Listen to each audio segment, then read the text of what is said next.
Golden remained completely still in Scott's arms. Goldie had just given Scott a glimpse of the crimes William had committed.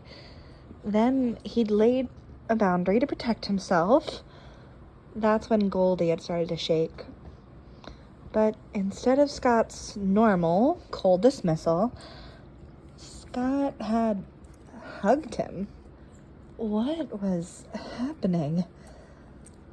Scott's mind was circling around to what had happened. Specifically, what William had done to Golden Freddy. Scott stepped back. He held on to Golden's arms. His own hands had started to shake. "Scott?" Golden asked. His eyes were wide. Scott swallowed. "I should have listened," he said. He should have been listening from the start. His mind was in such a scramble. He didn't know where to begin. "Golden, I am so sorry," he apologized. He promised himself that he'd spend the rest of his days to make this right. William had hurt those kids, and he'd hurt Spring Bonnie. William had hurt Golden Freddy, and Scott had refused to see any of it. "I should have listened to you," Scott sighed. He let go of Golden. He pushed his bangs away. His free hand was radically waving around him. "I have so much to learn, but I'll figure it out," he declared. This is what was running through his mind. There was a computer in the security office. Scott's password should still work for the archives. There had to be something there about William. The computer wasn't the fastest, and the Fazbear Company may have scrubbed the archives. But Scott would still be able to pull up the newspapers. Ah, yes, the old filing cabinet. William and Scott used to store any and every piece of paper in there. It must be filled with daily and incident reports. Maybe Scott could find some of William's journals and his notes. William used to record and document everything. There had to be something left behind. Oh, he used to write in that storage closet. Perhaps William had left some of his journals in there. Scott would find it all, and he'd track down every piece of the truth. He would learn all the facts. And only then he'd be able to start making it up to Golden by learning the whole truth. "Oh, Golden!" Both of Scott's hands froze in midair. His hair fell down back over his eyes. But you don't... You shouldn't have to worry about that." Scott's eyes snapped to Golden as he spoke. He was shaking, and hopefully he made some kind of sense when he was talking.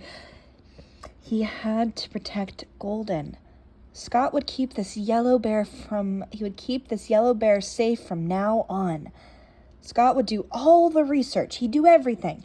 So with any luck, Golden would never have to relive that.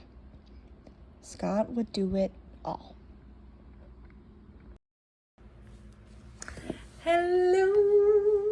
Hello, my lovely cupcakes. How are you all doing? Thank you so much for watching this lovely chapter.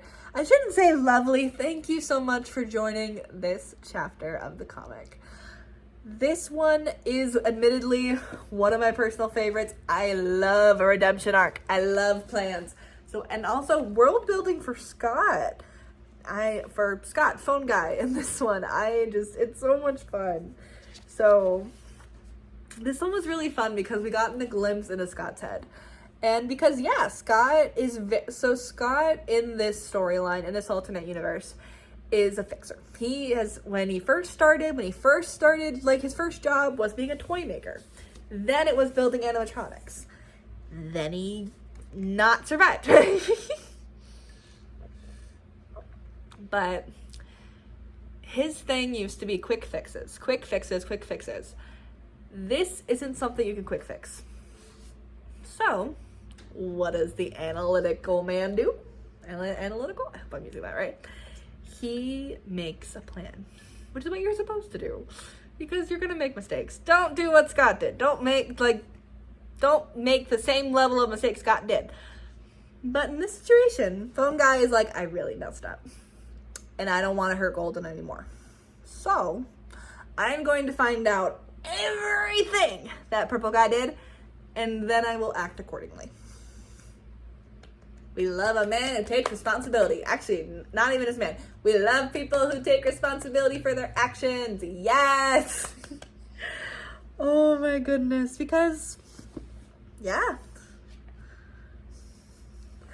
And also, I want to say this isn't going to be like, if you're in a situation where someone really hurt you and you set a boundary with them and you tell them the truth, and this isn't always going to happen. Not everyone's going to apologize. I wish more people did. But sometimes this isn't reality. Not this, like, when you say sorry to somebody, when you tell somebody that they hurt you, they hurt you, they won't always say sorry. And that's okay. The big thing is you need to learn to forgive yourself. Why am I talking about that? Well, because Golden, in this situation, told Scott explicitly how Scott had unintentionally really hurt him. Scott apologized. And now his goal is to make amends. I don't remember if he says this he doesn't say it in this chapter. He'll probably say it in the next chapter then. Sorry, I'm writing the next chapter as I record this. But he does say at some point that he can't bring those kids back. He can't go back and redo everything. That's not how the world works. Not even in his alternate universe. I'm not doing that.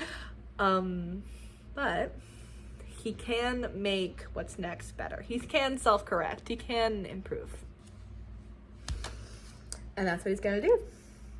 I do wonder though, must say, how will this affect his relationship with Purple Guy? I don't know.